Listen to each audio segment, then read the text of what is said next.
আগামী 23শে জুলাই পূর্ণাঙ্গ বাজেট কি ঘোষণা হতে পারে, পিএম কিষাণ বাড়বে কিনা, মহিলাদের জন্য দারুণ খবর, কর নিয়ে কিন্তু ছাড় রয়েছে, সমস্ত কিছুই আমরা বিস্তারিত এই ভিডিওতে দেখে নেব। তো চলুন আজকে আর দেরি করব না, সরাসরি কিন্তু আমরা দেখে নিই যে পেনশন নিয়ে বা কি ঘোষণা হতে পারে, পিএম কিষাণের কী খবর বলেছে, মহিলাদের জন্য কি দারুণ খবর রয়েছে, সমস্ত কিছুই কিন্তু আমরা সরাসরি এই ভিডিওর মাধ্যমে দেখে নেব। ভিডিওটা শুরু করার প্রথমেই আপনাদের যে কাজটা করতে হবে, এই যে দেখুন এখানে একটা লাইক বাটন রয়েছে, এখানে ক্লিক করে ভিডিওটাকে লাইক করতে হবে। আর সাথে দেখুন এখানে সাবস্ক্রাইব বাটন রয়েছে, এখানে ক্লিক করার পরে নোটিফিকেশন বেল আইকনটা আসবে, এখানে ক্লিক করে আপনারা অল নোটিফিকেশন বেল আইকন যেটা রয়েছে সেটাকে অন করে দেবেন। তাতে করে কি হবে, যখনই আমি কোনো নতুন ভিডিও আপলোড করবো সেটা নোটিফিকেশন আপনার কাছে পৌঁছে যাবে। আর যারা আগে থেকে সাবস্ক্রাইব করে রেখেছেন তাদেরকে অসংখ্য ধন্যবাদ। তো দেখুন আপনারা এখানে দেখতে পাচ্ছেন পেনশন সিস্টেম 2023-24 অর্থবর্ষের বাজেট পেশ করতে চলেছেন কেন্দ্রীয় অর্থমন্ত্রী নির্মলা সীতারামন। আগামী 23শে জুলাই পেশ করা হবে পূর্ণাঙ্গ বাজেট। আর সেই বাজেটকে ঘিরেই কিন্তু নানা মহলে নানাবিধি আশা আশঙ্কা দানা বাঁধছে। দেশের সাধারণ মানুষের আশা কর ছাড় এবং স্বল্প সঞ্চয় প্রকল্পগুলিতে সুদ বৃদ্ধি যাতে করা হয়।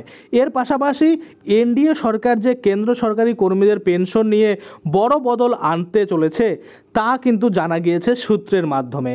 জানা গিয়েছে এবার থেকে কেন্দ্র সরকারি কর্মীরা অবসরের সময় যে বেতন পেতেন তার অর্ধেক টাকা পাবেন পেনশন, তবে তা পাবেন এনপিসির মাধ্যমে, অর্থাৎ ন্যাশনাল পেনশন স্কিমের অধীনে। ফলে পেনশনের অঙ্ক বাড়তে চলেছে কি কেন্দ্র সরকারি কর্মীদের, বিস্তারিত কিন্তু আমরা দেখব। মনে করা হচ্ছে বহুদিন আগে থেকেই কেন্দ্র সরকারি কর্মীদের তাদের কিন্তু পেনশন বাড়ানো নিয়ে দাবি তুলেছিলেন। আর এবারের বাজেটে সেই সরকারি কর্মীদের ইচ্ছাকে প্রাধান্য দিতেই পেনশনের নিয়মে এই বদল আনতে চলেছে এনডিএ সরকার, এমনটাই জানা গিয়েছে। 25-30 বছর ধরে যারা এনপিসিতে বিনিয়োগ করেছেন এবং ভালো এনপিএসে যারা বিনিয়োগ করেছেন এবং ভালো রিটার্নও পাচ্ছেন, মূলত 2004 সালের পর যাদের নিয়োগ হয়েছে তারাও কিন্তু অবসরকালীন বেতনের অর্ধেক পাবেন বলে জানানো হয়েছে। ফিনান্স সেক্রেটারি এখানে যদি আমরা দেখি টিভি সোমানাথনের নেতৃত্বে তৈরি হওয়া একটি প্ল্যানের এই নিশ্চিত রিটার্নের ফলাফল সম্পর্কে একটি ধারণা দিয়েছে। সেই কমিটির একটি প্রতিবেদনে বলা হয়েছে কেন্দ্র সরকারি কর্মীদের 50% পেনশনের নিশ্চয়তা করা হবে।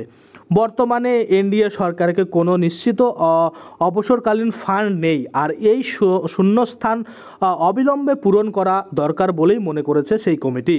ফলে পেনশন সিস্টেমের বদল নিয়ে নজর থাকবে আসন্ন বাজেটে। তারপরে যদি আমরা দেখি কি বলা হয়েছে, এনপিএস বা ন্যাশনাল পেনশন সিস্টেম আসলে এমন একটি সামাজিক নিরাপত্তা সূচক প্রকল্প যা অবসরের পরে চাকরিজীবীদের আর্থিক নিরাপত্তা দেয়।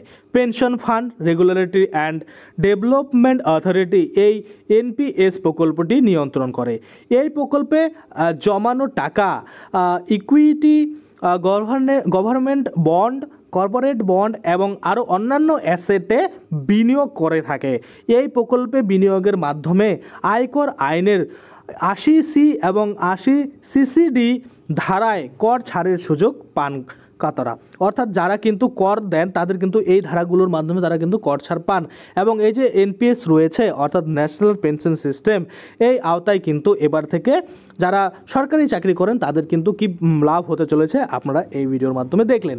এবার কথা হচ্ছে মহিলাদের জন্য কি সুবিধা আনতে চলেছে, মহিলাদের জন্য কর ছাড়ের কী ব্যবস্থা রয়েছে, পিএম কিষাণের টাকা বাড়ানো হবে কিনা, এই যে যাবতীয় তথ্য এটা কিন্তু আমি আগের ভিডিওতে দিয়েছি, অর্থাৎ আগের যে ভিডিওটা রয়েছে বাজেট 2024-23শে জুলাই, সেটা আপনারা দেখুন, তাহলে কিন্তু আপনারা বুঝতে পারবেন যে ওখানে বিস্তারিত আমি পিএম কিষাণ এবং মহিলাদের জন্য কি কর ছাড় বা কোন ক্ষেত্রে ছাড় দেওয়া হয়েছে সমস্ত কিছু নিয়েই কিন্তু আলোচনা করেছি। তো আশা করি আপনারা বুঝতে পারছেন। আজকের জন্য ভিডিওটা এখানেই শেষ করব। যদি ভিডিওটা ভালো লাগে একটা লাইক করে দেবেন, যদি আমার চ্যানেলে প্রথমবার ভিজিট করে থাকেন নিচে একটা রেড কালার সাবস্ক্রাইব বাটন দেখবেন, ওখানে ক্লিক করে সাবস্ক্রাইব করতে পারেন। আর সাথে যে বেল আইকনটা রয়েছে ওখানে ক্লিক করে বেল আইকনটাকে এনেবল করে দিতে পারেন। তাতে করে কী হবে, যখনই আমি এই ধরনের কোনো ভিডিও বানাবো সেটার যে নোটিফিকেশন সেটা কিন্তু আপনার কাছে পৌঁছে যাবে। ধন্যবাদ।